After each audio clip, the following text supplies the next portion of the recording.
Salam jumpa pecinta catur, selamat datang kembali di Catur Talk Indonesia. Tentunya sesuai pairing pada ronde kedua. Di sini kita akan fokus mengulas permainan antara juara dunia Magnus Carlsen menghadapi Grandmaster Erik Hansen. Dan bagaimana hasil dan juga standing setelah hari pertama AIM-Chess 2022. Simak selengkapnya di Catur Talk Indonesia.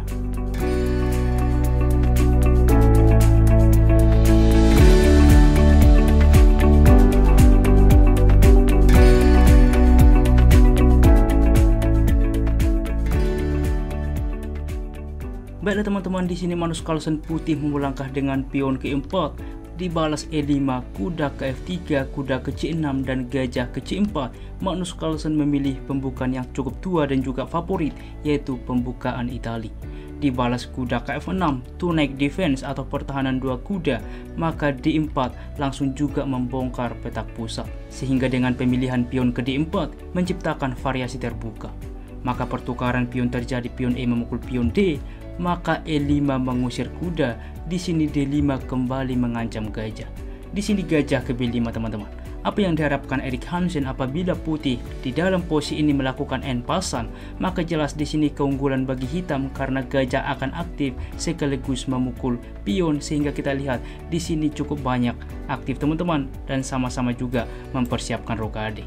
Dan apabila dicoba menerima pion ini, masalahnya ini pion beracun karena kuda menerima dan tidak mungkin menteri karena ada gajah ke B4 skak membuka akses menteri, mengancam menteri.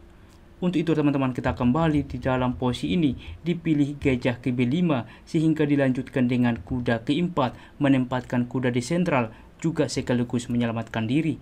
Maka kuda saat ini memukul pion pusat juga memanfaatkan pinan terhadap kuda sehingga gajah ke D7, berlanjut gajah memukul kuda, pertukaran pion menerima, lalu rokade membawa gajah ke C5. Di sini mengancam kuda, gajah ke E3 mensupport dan gajah ke B6 tetap juga memantau diagonal ini ke depan sehingga gajah ini tetap akan dipertahankan oleh hitam. Magnus Carlsen melanjutkan dengan pion ke F3 mengancam kuda, kuda mundur ke G5, lalu pion ke C3 saat ini juga ke depan mensupport kuda teman-teman, sehingga apa juga membuka akses bagi menteri ke depan untuk dapat aktif. Dilanjutkan dengan rokade dari hitam, maka F4 mengusir kuda, memberikan akses kuda ke sentral ke E4, maka kuda ke D2 langsung juga meredam, menawarkan pertukaran kuda sentral dari hitam. Maka pion ke C5 saat ini juga kembali mengancam kuda sentral dari putih, kuda ke E2 mundur, maka kuda memukul kuda, menteri menerima, membawa gajah ke C6. Dan lihat teman-teman, tentunya di dalam posisi ini bahwa pion terancam dengan gajah ke C6 menambah support terhadap pion, juga dua gajah sepasang ini ke depan yang coba dimanfaatkan oleh hitam. F5 saat ini dari Magnus Carlsen ini juga kompensasi yang dapatkan Magnus Carlsen, di mana pion sentral ini ke depan akan terus melaju teman-teman. Pion ke D4 berlanjut mengancam gajah, menawarkan pertukaran pion sehingga pertukaran pun terjadi, membawa kuda kembali memukul pion. Menteri ke D5 saat ini menempatkan di sentral, juga apabila tentunya menteri menghindar dari baris kedua, maka akan ada skakmat. Di sini juga mengancam pion, sehingga menteri ke F2 dengan ide ke depan kuda mungkin saja memukul gajah, membuka gajah juga mengancam gajah, sehingga menteri memukul pion pusat juga menambah tekanan terhadap gajah. Kuda memukul gajah, maka di sini menteri langsung memukul gajah, menawarkan endgame dengan menukarkan menteri. Maka tentu saja dengan senang hati diterima Magnus Carlsen karena kita tahu bersama dan juga sudah dinyatakan oleh hampir semua Grandmaster bahwa Magnus Carlsen adalah pemain catur terbaik di dalam endgame teman-teman. Maka tentu gajah memukul menteri skak, raja ke H1, lalu A5. Saat ini mencoba mendorong pion, benteng ke D1 saat ini menguasai file terbuka, gajah ke C5, maka benteng ke D5. Kita lihat teman-teman, di sini mengancam gajah, juga mengancam pion, dan gajah ke D6 dipilih memberikan pion. Mengapa bang tidak dicoba dengan gajah semisal ke B6 misalkan? Masalahnya kuda akan ke E7 skak. Inilah yang tidak diinginkan oleh Erik Hansen. Raja ke H8, maka ada G4 akan didorong ke depan. Untuk itulah dipilih tentunya yaitu dengan gajah ke D6 sehingga memberikan pion A5, kuda memukul pion, benteng ke E8 menguasai file terbuka, lalu A3 teman-teman. Dilanjutkan dengan benteng ke E2, melanjutkan kuda ke C4 selain juga mengancam gajah, juga tentunya mensupport pion. Di sini gajah mundur ke E7, maka benteng saat ini menukarkan benteng. Di sini hitam menolak dengan benteng ke E4, kembali mengancam kuda sehingga benteng ke C2 selain mensupport kuda juga mengancam pion ke depan. Pion ke H5 saat ini mungkin dengan ide membawa juga benteng ke file H, menyerang dari file H. Di sini G3 menghentikan pion, H4 tetap, maka raja ke G2. Karena apa? Tidak diinginkan dengan menempatkan benteng di file H sehingga raja berpindah ke G2. Gajah ke F6 saat ini, maka B3, benteng ke D4 mungkin ke depan bermanuver mengancam pion juga. Kita lihat teman-teman, ini tiada perlindungan sehingga benteng ke F3 mencegah rencana dari hitam. Benteng ke D1, maka A4 saat ini.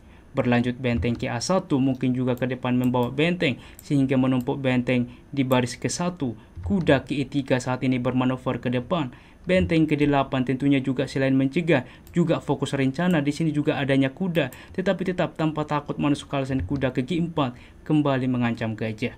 Gajah ke G5, maka benteng saat ini memukul pion teman-teman. Benteng ke D2 skak. Benteng menutup, tentunya ini juga kekuatan kuda ditempatkan sehingga pertukaran kuda juga melindungi teman-teman. Disupport dengan benteng ke D3 saat ini kembali mengancam pion, maka dimainkan benteng ke C8 skak, raja ke H7. Maka coba teman-teman Anda pause video ini, apa langkah eksekusi dari Magnus Carlsen yang membuat Erik Hansen menyerah di dalam posisi seperti ini. Bagaimana teman-teman? Selamat bagi Anda yang bisa menemukan langkah itulah dengan kuda ke E5.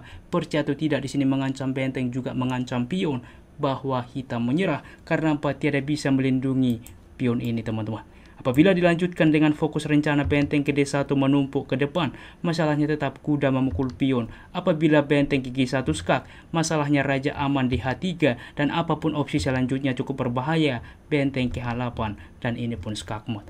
Luar biasa lagi-lagi teknik endgame dari Magnus Carlsen. Untuk itulah dinyatakan jangan pernah menukarkan dan juga menawarkan pertukaran menteri terhadap Magnus Carlsen, apalagi menawarkan menuju endgame. Inilah akibatnya teman-teman, bahwa Magnus Carlsen masih pecatur terbaik menghadapi endgame pada saat ini.